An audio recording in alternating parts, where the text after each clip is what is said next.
It turns out that when you do a surgery on a baby inside the womb, when the baby's born, there's no scar, because there's a certain class of proteins that causes scarless wound healing in the baby.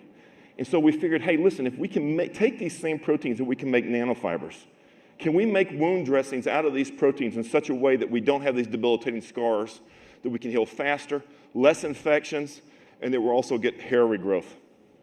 So it turned out that we did. We were able to do that. And the early animal studies showing that we're putting these things down on rodents, we're getting all this. You can see over here on the right, when you take a look at the histology, you can see that we're getting hair follicles early on. The wounds are closed with no infection. The whole idea is that let's develop a set of wound dressings so we can take this beautiful child and make her feel as good about herself as we feel about her. So the other issue I had was I don't like getting shot at. And it was happening a lot in 2009 when I was over there.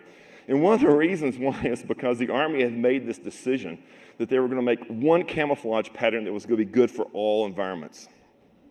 How many of you have ever used a universal tool? A tool that's good for everything? Your careers are finite. So we're wearing this camouflage uniform. I mean, I make a joke out of it, but people were getting killed over there. Folks were getting shot wearing this camouflage over there. I mean, you stuck out. You look at that. That doesn't fit in there. And so I started thinking about camouflage. This was a $1 billion mistake made by the U.S. Army. And right after October 1st, you're going to see the announcement of another camouflage pattern they're going to replace this. They had congressional hearings about this. This was bad. I was only slightly less conspicuous than if I'd had a road flare duct taped to my forehead out there.